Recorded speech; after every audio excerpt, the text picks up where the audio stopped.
las expectativas que teníamos puestas sobre este evento eran muchas,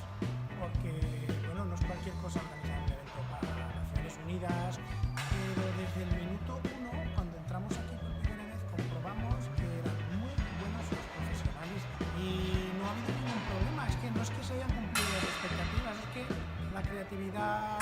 la cordialidad, la colaboración entre los distintos profesionales es tan agradable que aún incluso antes de haber empezado ya da pena saber que va a terminar, porque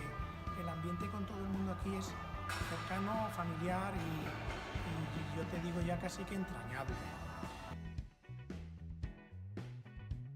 Yo creo que respecto a otras sedes o a otros eventos de esta naturaleza, entre otras cosas, lo bueno que tiene este palacio es la sensación de estar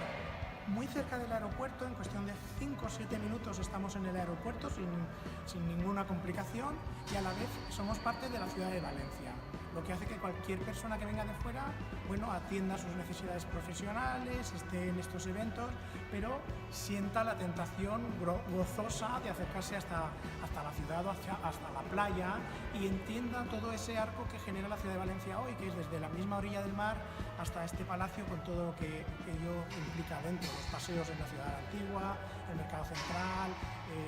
la catedral,